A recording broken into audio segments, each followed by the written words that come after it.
MotoGP, ajang balap motor paling bergengsi di dunia, tempat di mana kecepatan ekstrim bertemu dengan keberanian tanpa batas. Setiap pembalap datang dengan satu tujuan, menjadi yang tercepat. Tapi di balik deru mesin dan sorak penonton, ada segelintir pembalap yang dikenal bukan hanya karena cepat, melainkan karena gaya balap mereka yang liar, berani, dan kadang berbahaya. Mereka menyalip di celah yang tak masuk akal, mengerem di detik terakhir, dan memaksa motornya menari di batas kemampuan manusia. Keberanian mereka kadang menuai pujian, tapi tak jarang juga berujung pada kontroversi, bahkan bencana. Inilah 5 pembalap paling agresif dan berbahaya dalam sejarah MotoGP. Mereka yang berani menantang logika demi satu hal, yaitu kemenangan. Marc Marquez, agresivitas yang mematikan. Tak ada nama yang lebih identik dengan kata agresif selain Marc Marquez. Sejak debutnya tahun 2013 bersama Repsol Honda, Marquez langsung mengubah wajah MotoGP. Ia datang dengan gaya balap baru, cepat, brutal, dan tanpa kompromi. Nyalip di area mustahil, ia lakukan. Kemiringan 65 derajat, ia kuasai. Dan yang paling gila, ia bisa menyelamatkan motor dari jatuh, dan refleks yang hampir tak masuk akal. Namun, di balik semua keajaiban itu, kontroversi selalu mengikuti. Duel panasnya dengan Valentino Rossi tahun 2015 jadi salah satu bab paling kelam dalam sejarah MotoGP. Banyak yang menuduhnya bermain kotor, memicu ketegangan bahkan hingga ke tribun penonton. Tetapi dengan 9 gelar dunia dan puluhan kemenangan spektakuler, tak ada yang bisa menyangkal. Marc Marquez adalah definisi sejati dari agresivitas yang mematikan. Yang kedua, Marco Simoncelli, keberanian tanpa batas.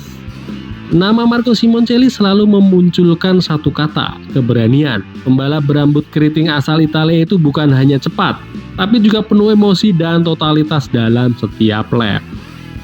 Ia tak pernah gentar melawan siapapun, bahkan Lorenzo dan Dani Pedrosa. Namun, gaya menyerangnya yang ekstrim seringkali menimbulkan kontroversi.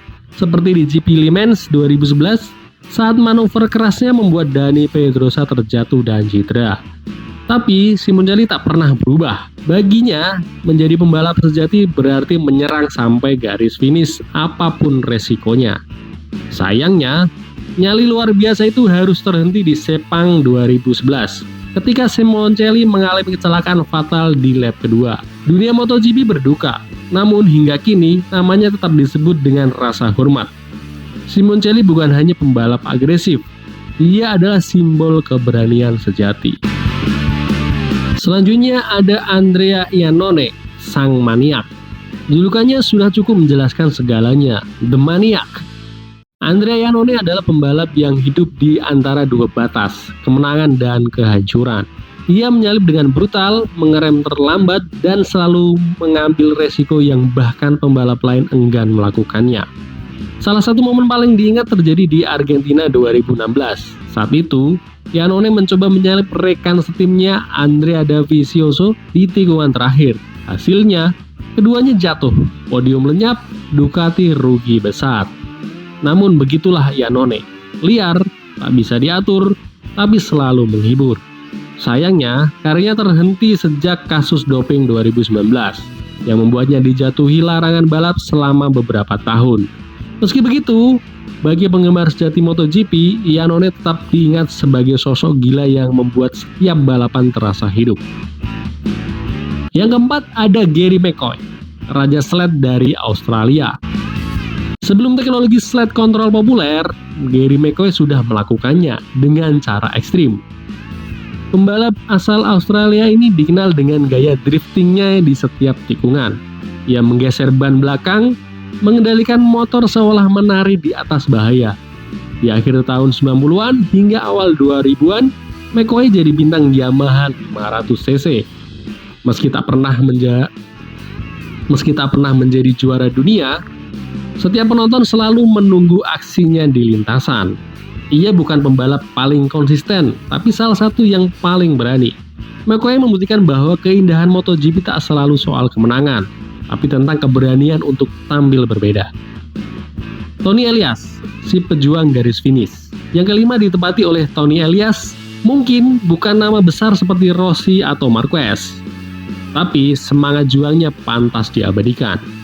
Elias dikenal agresif, pantang menyerah, dan berani menyalip di ruang yang hampir tak ada ruang sama sekali. Kemenangan paling ikoniknya terjadi di GP Estoril 2006. Saat ia menyalip Valentino Rossi dan menang hanya dengan selisih 0,002 detik. Salah satu finish paling ketat dalam sejarah MotoGP. Ia mungkin tak punya motor terbaik, tapi semangat juangnya terlalu besar untuk diabadikan, hingga sering menyeretnya ke duel-duel berbahaya di lintasan. Marquez, Simoncelli, Iannone, McCoy, dan Elias, 5 nama yang punya satu kesamaan, yaitu mereka berani mengambil resiko besar demi kemenangan.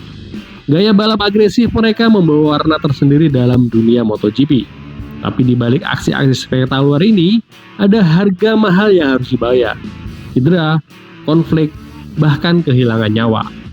Tanpa mereka, MotoGP tak akan pernah seberani dan sehidup ini. Mereka bukan sekedar pembalap. Mereka adalah simbol dari semangat never back down yang membuat jutaan orang di seluruh dunia jatuh cinta pada olahraga ini. Sekarang pertanyaannya adalah, siapa pembalap paling agresif menurut kalian? Apakah agresivitas itu keunggulan atau awal dari kehancuran? Tulis pendapat kalian di kolom komentar. Dan jangan lupa untuk like, share, dan subscribe untuk mendapatkan cerita MotoGP menarik lainnya. Thanks for watching. See you in the next video.